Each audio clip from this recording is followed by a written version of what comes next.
I mean, I may have just learned that word, but you spelled it wrong in your last book.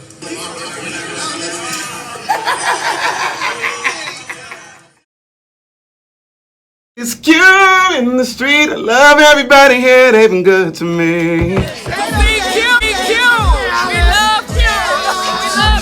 Tashina Arnold, and it's Q in the street. I love that. For Q in the streets, you need to make sure you go to his bio right now and click that link, okay? What's up, y'all? Y'all already know who it is. It's your boy Q. Make sure you like, comment, and subscribe to... What's up, y'all? Y'all already know who it is. It's your boy Q, back in the building with another video. I am back where I said I was gonna be, doing another Chasing Dallas review. All right, guys. So it's been a long week. Before I start the video, make sure you guys like, comment, subscribe, and click that notification bell. Again, make sure you like, comment, subscribe, and click the notification bell. Make sure you follow me on all my social media sites at Quentin T. Harris. That's on all social media sites. All right, guys. So this video won't be too long because y'all have been getting on me about making my reviews too long. And I actually have some more work to do tonight, so I definitely won't be long tonight. And plus, it was a chill episode, so we don't really have a lot to cover, but we're gonna get into it in just a minute, okay? So I'm just recouping. Been a long week. Shout out to, well, not shout out, but rest in peace to Kobe Bryant and his beautiful daughter Gigi and everything that happened with the helicopter. I'm sure that you guys have heard about everything that has transpired this week. It's just been a lot. Me being in LA during his time of transition was just so cold. It was just a cold Sunday, and it's never cold out here in LA.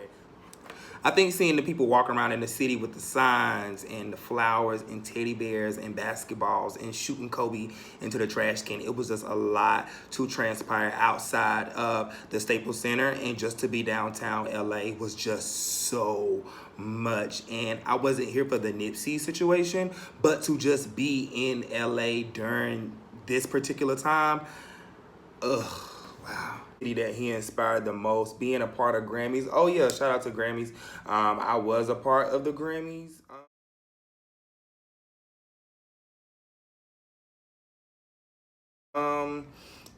Black Supremacy this weekend. So that was exciting. It was exciting to be on the panel for the up and coming, and just Black Supremacy things that's going on in the community, and just honored to be on a panel with other BET executives and other personalities and stuff from around the world. So it was just a phenomenal project to be a part of. My first official Grammys, and I'm excited about it.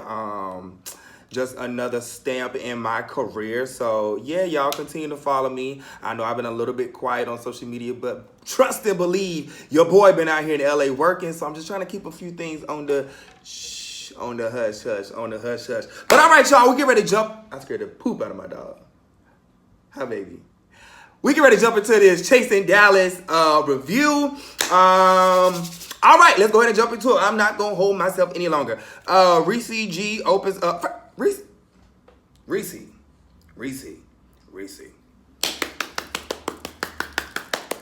I just finished watching Chasing Dallas. It's still right here on my screen. I have to give a shout out to Ricci because I always give him a lot of heat in my interviews, only because I personally do know Ricci and we haven't ran in the same circles before. And I just sometimes, he kind of got on me my first season, but he got on me, to me. So I feel, not I'm giving him something in return. I'm just, I just want him to carry himself in a certain light. And tonight he showed a great example of that. So shout out to Ricci. So they opened up the scene. At this place called Gators.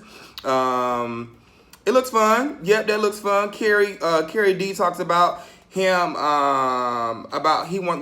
he doesn't mind hanging out with King Kang again. And I am curious to know, have you guys hung out outside of Marcel's little game night situation?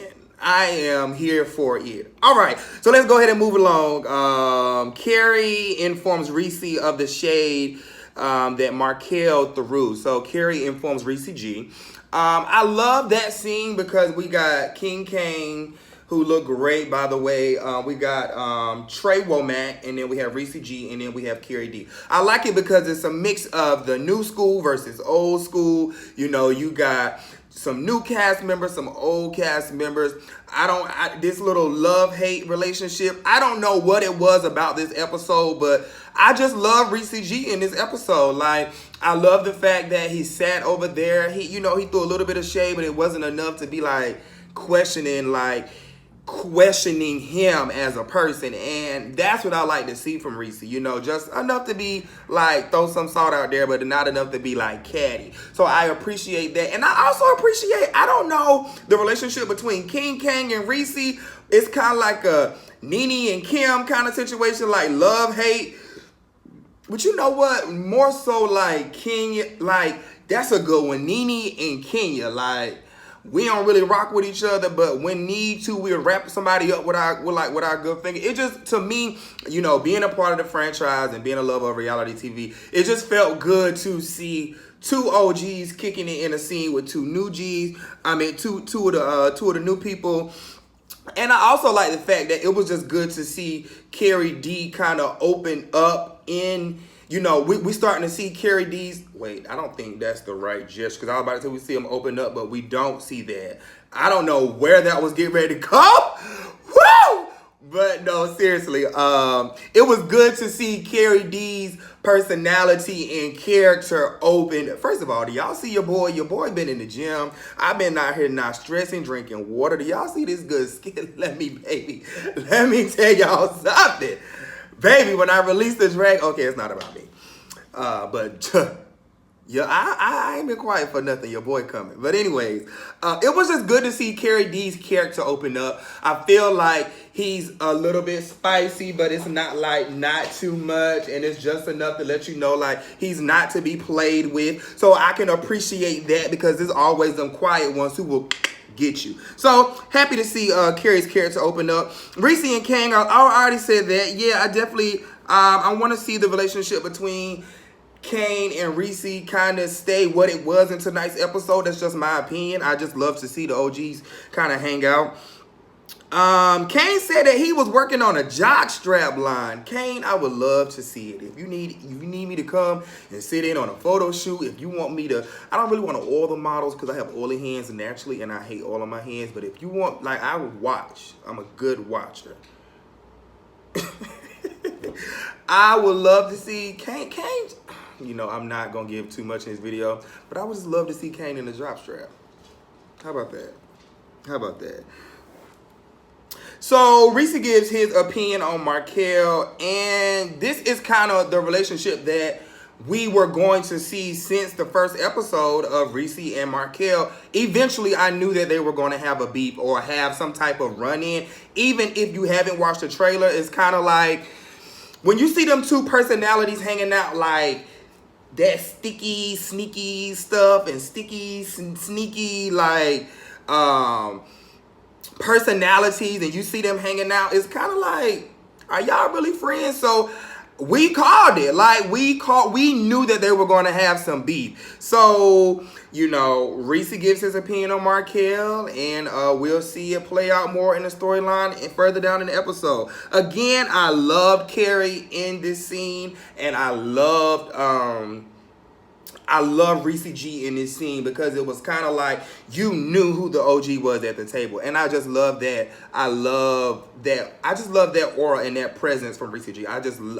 Me personally, because I know that he isn't what we have been seeing. Or maybe do you guys feel like he just was kind of getting the show started and maybe just doing a whole lot just to kind of give us a better Chasing Dallas? But we're gonna get into that in just a second. I mean, further down in the show. So we get into the beautiful Ariel. Ariel, I just love you so much. Oh, and before I move on to Ariel, I do want to say Kane killed his green screen. I don't know what this was that Kane kept playing with, and all I see is like fur, and I don't know. I like it because, you know, Kane has been talking about a lot about his fashion and other things. So it's good to see him step outside the box and don't look like he just went and got a t-shirt from H&M and left the tag on it and he ready to take it back. Like, no, you can tell he really put some thought and some effort into his green screens and was like, oh, I'm getting ready to show these girls. So, Kane, you look great. You got a great attitude.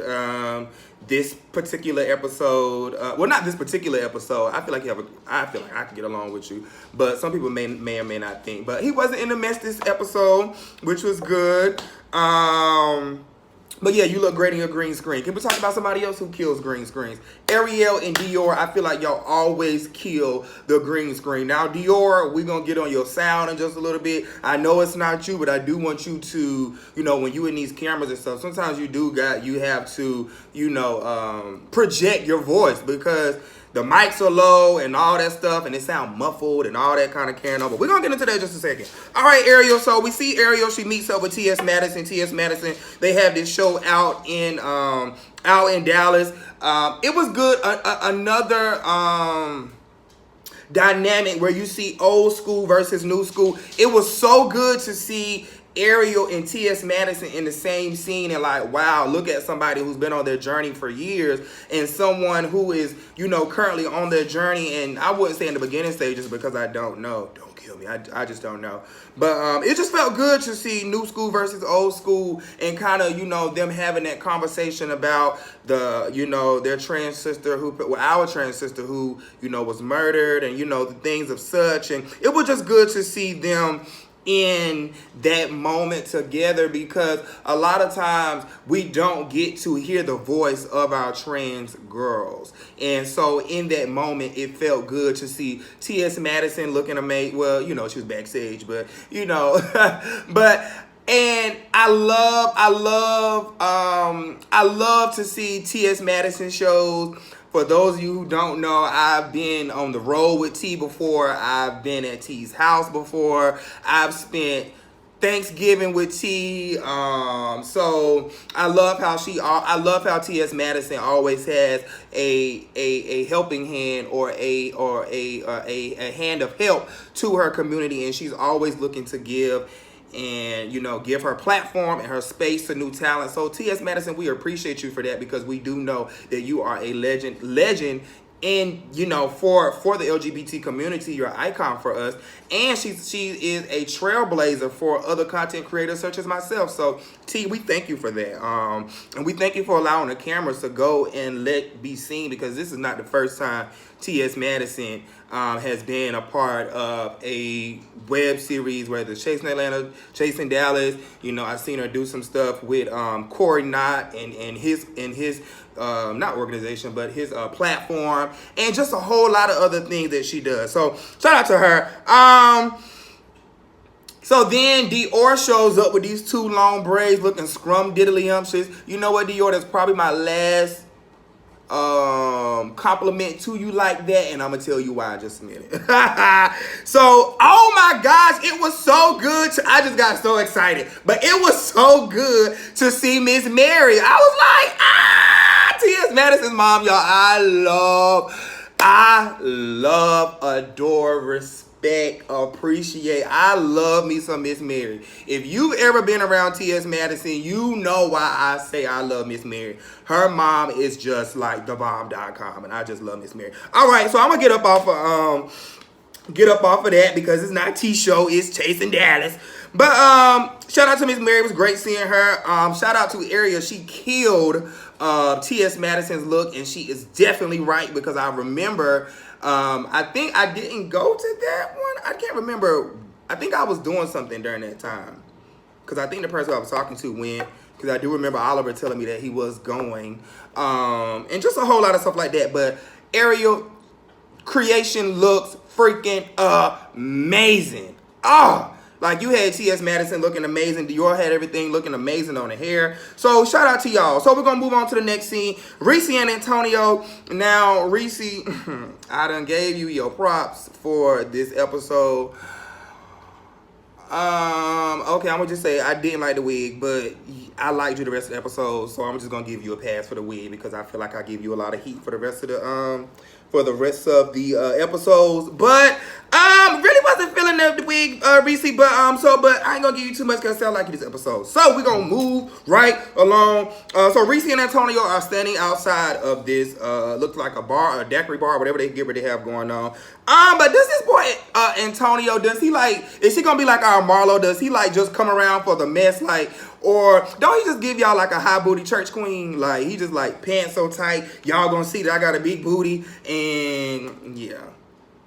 No shade. I'm not saying it like I'm trying to be like a diss or like disrespect. All I'm saying is I've seen people like you before, and it just looked like that thing that goes on in Atlanta. Like, ooh, I got a big booty, and that's no shade. Like that's all I have to offer. But okay, anyways, so they meet up for daiquiris. Production, I'm finna drag y'all in just a second, okay? For one, these microphones, and then two, the audio. Why do y'all continuously have these outside scenes? We cannot hear. They got fans blowing. Let me cut that off. Did that make a difference? Did y'all hear that? Because I got the fan on because I'm hot standing right here. That's why I ain't got no clothes on.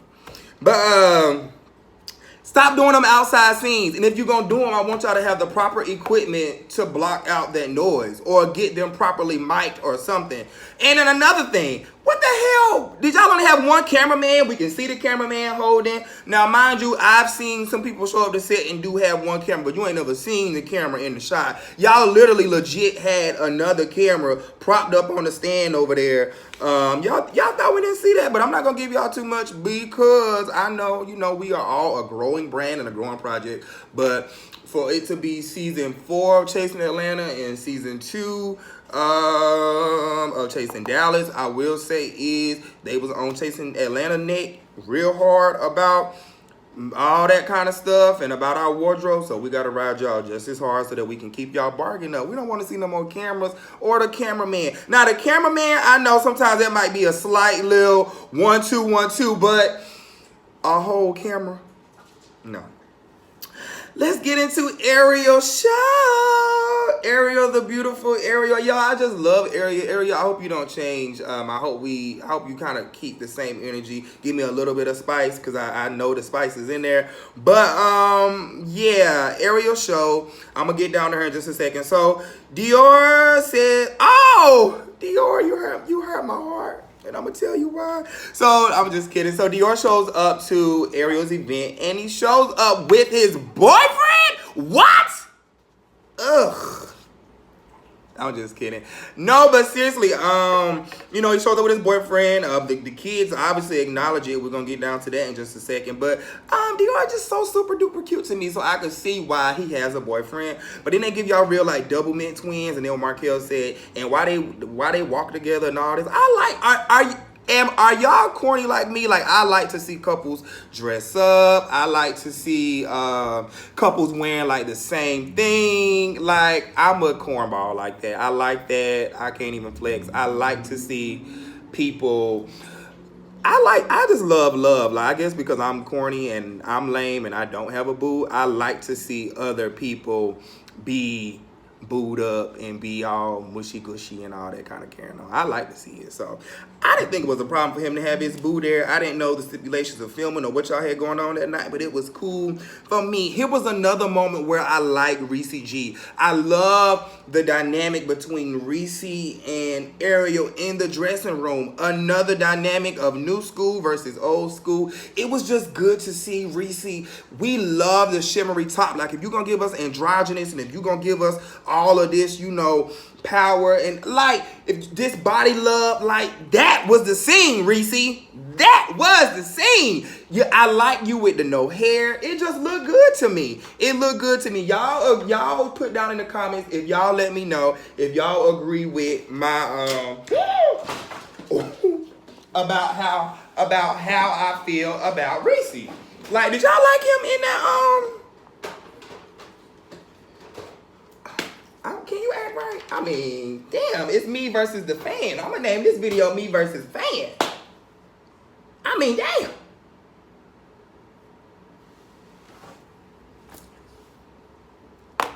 Shit. Anywho, let's keep on moving. So Ricci comes to the room. Again, I love that. Great dynamic. So it's showtime. Let's jump into the show. Ariel threw some shade at Marcel. So Now I do want to jump on this for just a second. So Ariel made a statement and she said, I have people at the door yelling my name, or I guess continuously saying her name. So I'm guessing looked like it was a lot of the people who was working the ticket booth going back and forth and back and forth. Ariel, you got somebody up front. Ariel, somebody up front. Ariel, somebody up front. And I know how that can be when you backstage. That is annoying. And so Ariel makes a comment and she says, I got people at the door begging me to get in, begging for tickets, won't.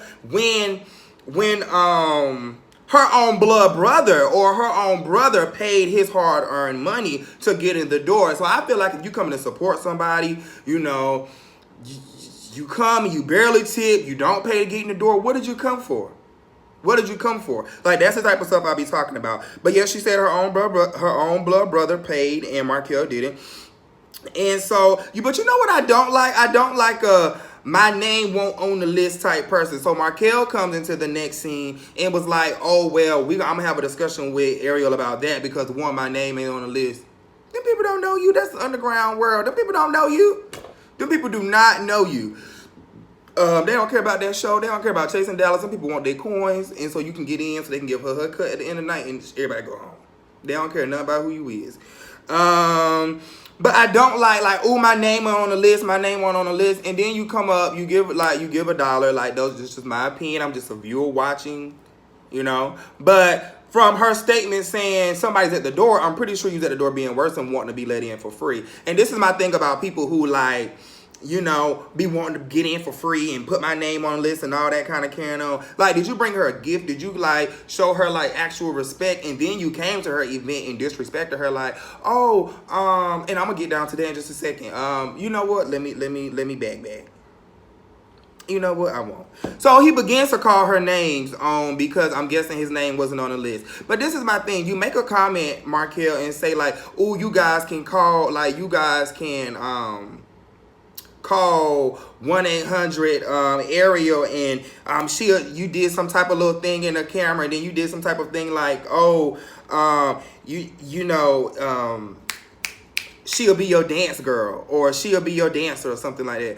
I don't know, Marcel. I don't know if the people caught that comment the way that I did, but I took it as very disrespectful. And I don't know if she caught that comment the way I did, but if I was in her position, I would take that comment very disrespectful, because that's how them people eat. That's how people, that's how some people bread and butter. And I've been to one of those shows before, and I would love to learn more about it. I went maybe almost 3 to 5 years ago. I've been twice, actually. I went one night. The first night I went and supported my friend, my co-host for Q in the Streets, Enrique. Some of y'all know him as Damani Dickerson in Atlanta.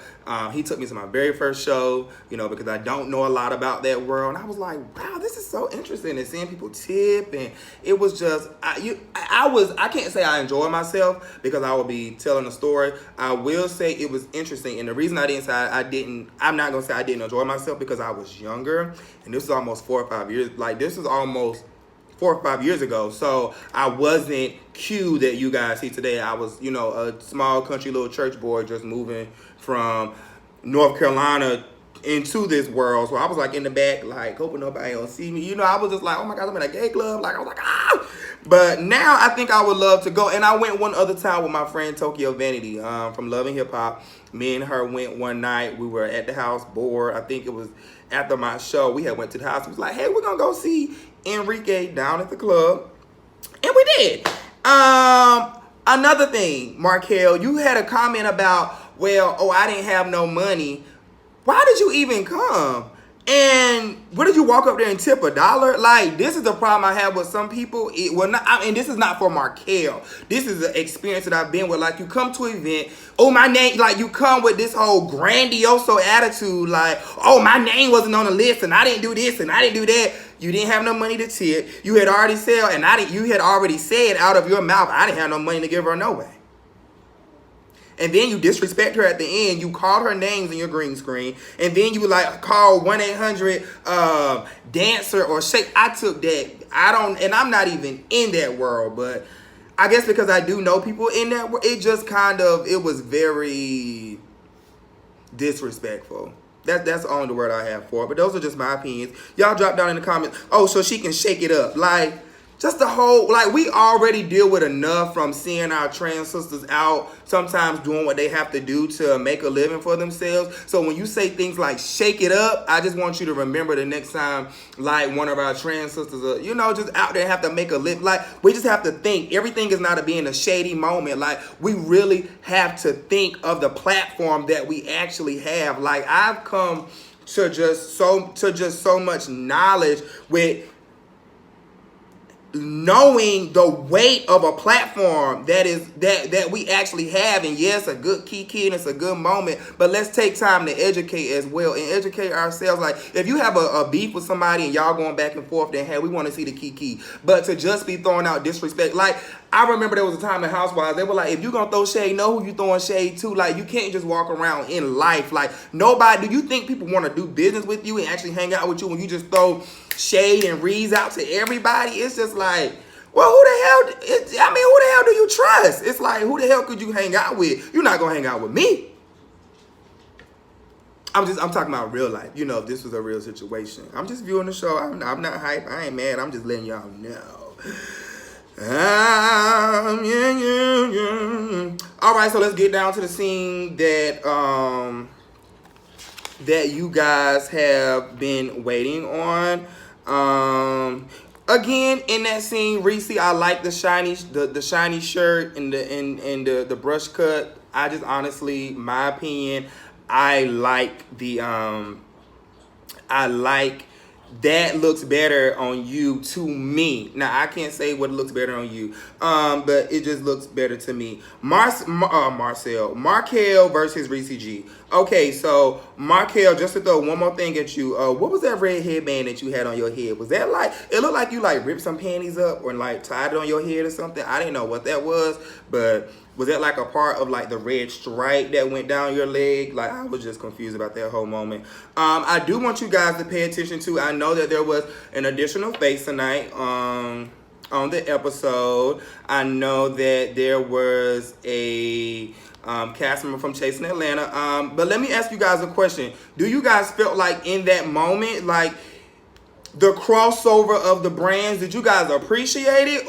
Or did you guys would have appreciated if the cast member from Chasing Atlanta would have just stayed in Atlanta? Because the reason I say that, or the reason I asked the question, is because on the actual reality shows, or are we making new rules? Because we just never, I mean, well, sometimes we do, like we have seen Jocelyn do a crossover.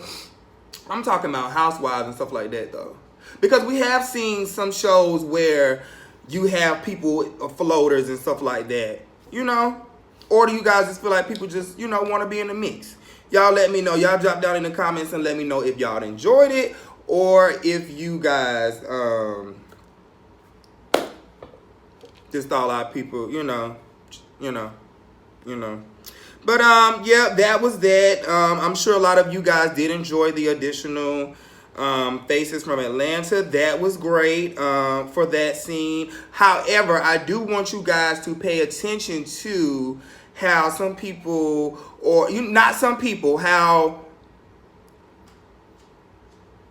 let's just say this. I want you guys to pay attention to, did I start that? Oh, I did start that. Or did I make that comment? Yeah, I did make that comment. I just wanted to see some stuff. I just wanted to see. Y'all remember that moment. So, and then, you know, just the whole, you want me to go get him, friend? I'll go get him, friend. So, you know, like Dallas, did you guys need that shakeup? Like, did you guys need the additional face to bring in, you know, extra viewers? Or you know, or do you fans and viewers, do you guys believe that you guys rather see people just stay, not necessarily stay, or did you guys enjoy the shakeup, the mix up? Y'all let me know. I do have some questions though. What is this? Well, what the fuck did you say about me, girl? Wow, Markel, this shit ain't got shit to do with you. Well, what the fuck did you say about me, girl? Wow, Markel, this shit ain't got shit to do with me.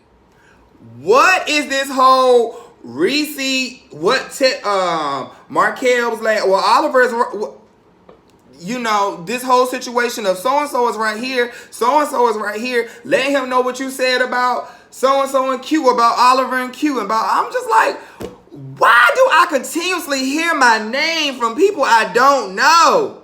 Why? I don't know anybody on that show. Like, I'm so confused. I am way in LA, minding my business. I don't personally have a relationship with any of those guys. I feel like they all are great. I feel like if I was to go hang out with some of the Chasing Dallas cast, I probably would. I don't really see me having a beef with anybody. I probably know who I would probably, you know, but I probably, after a while, I'll be like, child.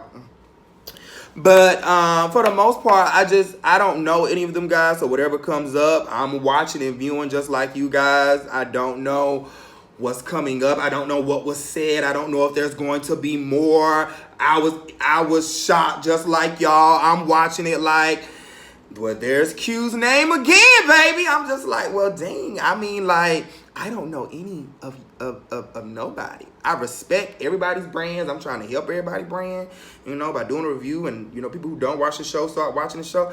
Why is my name keep getting brought up? I don't know. I don't know any of them. So whatever Marcel or whatever Oliver has told Marcel about, or whatever Ricci has told Marcel about Q and Oliver or anybody or I don't know. We gonna find out though. So then this whole, you know, getting down to it, we all know this whole fighting scene at the end. I'm getting round up to my 30 mark, so we get ready to go ahead and wind the video up. Oh, Ricci! Ricci G, this is why you get the award of the night from me, honey. This is why you get the award of the night from me. I mean, I may have just learned that word, but you spelled it wrong in your life. She just got her skin together. She's working on her teeth. She's not working on another book because she can't spell. So my whole shit, it ain't even hooked on phonics, bitch. I just want to direct her to the channel of PBS. Because the bitch can't even spell. You got 3 books, double space, with 50 pages in each one. Come on. Hey, you never can win when you're dirty, honey. You never can win. And what I love about moments like that, I know a lot of y'all was wondering, like, oh, I wonder what Q gonna say. I wonder what Q gonna say. Like, I'm not gonna say nothing. Sometimes you just sit back and let God do the work, and He will make your enemies your footstool, and He will let people start eating some of them words. So while you around here throwing shade, you will want to make sure your own, like the old people used to say, you will make sure that your own front door, you sweep around your own front door. Thank you so much, Ricci G. You can never win when you playing dirty, so Ricci G are going back and forth again. This was bound to happen. We were bound to see it. We were bound to see these two people who have been, you know, taking some slight digs at each other eventually go back and forth. It was a good little showdown. But you know who really got me in this scene, y'all? Kane. If you go back and watch the video or replay it or rewind it real quick, you see Kane over there like going off. Yo, that is so funny to me because that will be me. I will be cracking up, dying, laughing. We see them have this whole little shindig, this whole get down. Do you guys feel like Ricci G and Marcel are genuine friends, or will they be back friends? Again, Marcel throwing that ice. You had a whole lot of, now there is one part I have to agree with Oliver. You had a whole lot of time to hit that boy or pop that boy or whatever y'all had wanted to do, and all this whole nine and shebang. I feel like the throwing ice move was a weak. That's just not me. Like if we gonna do it, let's do it. Like I'm not finna sit there and do it. Like I don't really think you guys have ever really seen me sit there and do a whole lot of argumented back and forth and back and forth. I'm not gonna do that. Like I'm either try to walk away the best way I can, because especially now, because I have a lot going on, or baby, let's just go ahead and do what it's gonna do. All right, guys. I don't have a lot tonight. It was more so of a cool, relaxed episode to kind of, you know, get us through the week. It was a tough little, you know, we got through Grammys. We got through week. It was a week. But the episode, thank you, Chasing Dallas. Shout out to all the cast members. We didn't get a lot of the cast members. We had like 2 minutes of Imani Van Zap. We had another 2 minutes from a commercial. They had another commercial. So that chopped off like a good 5-6 minutes right there. So, you know, we didn't have a lot to cover tonight. I'm trying to get better at shortening up my reviews. Y'all bear with me. I am trying. Subscribe to my social media. Follow me on all my social media sites at Quentin T. Harris. And I'll be seeing y'all around soon. See ya.